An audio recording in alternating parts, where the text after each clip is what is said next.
حضور غوث پاک کو اللہ نے بڑا اعزاز دیا، بڑی کرامات دی۔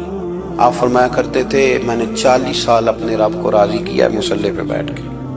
تو میرے مالک نے پھر پوچھا ہے کہ عبدالقادر کچھ مانگ لے، کوئی بات کر لے، تو سیدنا غوث اعظم رضی اللہ تعالیٰ عنہ فرماتے ہیں کہ میں نے پھر اپنے رب کریم کی بارگاہ میں عرض کیا، مالک جو قیامت تک مجھ سے محبت کرے فضل کرنا، اسے بغیر توبہ کے موت نہ دینا۔ تو میرے رب نے میری اس دعا کو شرف قبولیت عطا فرمایا کہ جو مجھ سے پیار کرے گا، میرا نام لے گا، وہ بغیر توبہ کے نہیں مرے گا۔ جنات بھی آپ کی بارگاہ میں حاضر ہوتے ہیں۔ آپ کو شیخ بحر و بر کہا جاتا ہے۔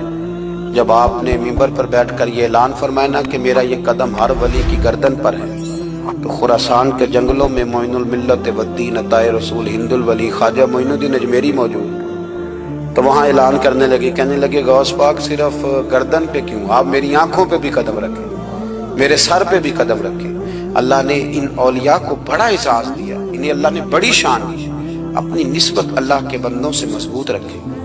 ضروری نہیں کہ آپ کسی جگہ مرید ہی ہوں گے تو آپ کی نسبت مضبوط ہوگی۔ آپ خواجہ معین الدین سے پیار کریں، آپ حضرت بہاءالحق نقشبند بخاری سے پیار کریں، داتا علی اجویری سے پیار کریں، آپ غوث پاک جیلانی سے، آپ اللہ کے نیک بندوں سے محبت کریں، ان کا تذکرہ سنیں۔ اب تو پوری مہم چلی ہوئی ہے اللہ کے بندوں کے خلاف۔ لوگوں نے ایسا وار چلایا کہ بس جی کچھ بھی نہیں جی، آپ چھوڑیں، آپ ڈائریکٹ کتاب و سنت کو پڑھیں، کوئی بھی نہیں جی، کوئی ولی نہیں۔ تو پھر وہ جو اتنی آیتیں ہیں، وہ حدیثیں ہیں، وہ سارا کچھ، اس کا مطلب ہے امت میں ولی ہوتے ہی نہیں۔ تو الا ان اولیاء اللہ لا خوف علیہم ولا هم یحزنون کا کیا معنی ہے؟ اس کا کیا مطلب؟ آپ نے تو ملیاں میٹ کر دیا، سارا پوری مہم چلی۔ اللہ کے بندوں سے پیار کریں، اور میرے نبی پاک صلی اللہ علیہ وسلم نے فرمایا جو جس سے پیار کرے گا قیامت کے دن اسی کے ساتھ اٹھایا جائے گا۔ اور حضرت ابو ذر غفاری نے عرض کیا تھا یا رسول اللہ اگر وہ ان جیسے عمل نہ بھی کرے تو فرمایا اللہ بڑا کریم ہے، ایمان کی سلامتی سے جائے اللہ ان کے ساتھ ہی کھڑا فرما دے گا۔ سیدنا غوث اعظم کی کرامات اتنی متواتر کے ساتھ ہیں کہ ملا علی قاری فرماتے اتنی تو کرامتیں سنی نہیں اتنی غوث پاک کو اللہ نے عطا فرمائی۔ رب کریم نے انہیں درجہ دیا، وقار دیا، ان کی دعاؤں کو قبولیت دی، اللہ نے انہیں اعزاز کے ساتھ نوازا، اللہ نے ان پر فضل فرمایا۔ ایک تاجر تھا تو ملک شام جاتا تھا اکثر تجارت کرنے کے لیے، مال کما کے لاتا، غریبوں کی بھی مدد کرتا، مدارس کی، مساجد کی، سب جگہ جہاں دین کی ضرورت ہوتی پہنچتا۔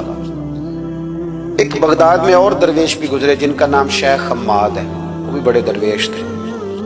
وہ تاجر شیخ حماد کے پاس کیا کہنے لگا میرے لیے دعا کر دے، میں جا رہا ہوں سفر کے لیے۔ تو انہوں نے کہا میں صبح بتاؤں گا۔ استخارہ کیا، صبح کہنے لگے نہ جانا، تیرا مال بھی لٹ جائے گا اور تو قتل بھی ہو جائے گا۔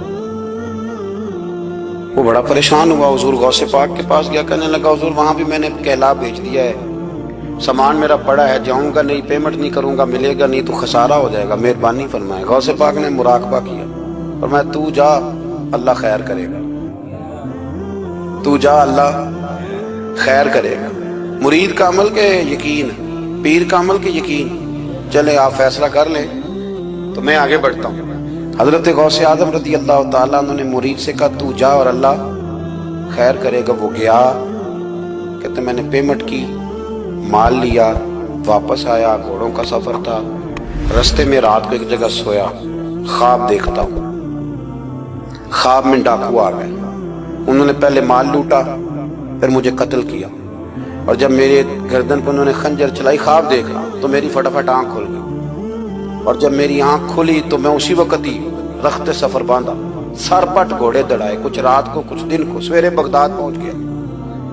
کہتے خیال تھا کہ پہلے غوث پاک کے پاس جاؤں گا لیکن پہلے شیخ حماد سے ملاقات ہوگی۔ میرا چہرہ دیکھا، پریشان تو دیکھ کے مسکرائے، فرمانے لگے بھی تیرا پیر بڑا شاندار ہے، تیرا پیر بڑا شاندار ہے۔ وہ کام جو حقیقت میں ہونا تھا نا، حقیقت میں انہوں نے دعا کی ہے تو رب کریم نے اسے خواب بنا دیا ہے۔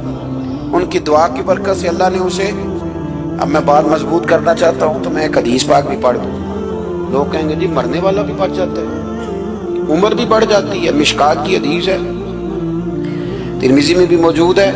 نبی پاک صلی اللہ علیہ وسلم نے فرمایا ہے اگر تم چاہتے ہو رزق بھی بڑھ جائے، عمر بھی لمبی ہو جائے، تو اپنے رشتہ داروں سے اچھا سلوک کرو۔ اس کا مطلب ہے کہ عمر بڑھ جاتی ہے، موت کچھ وقت کے لیے ٹل بھی جاتی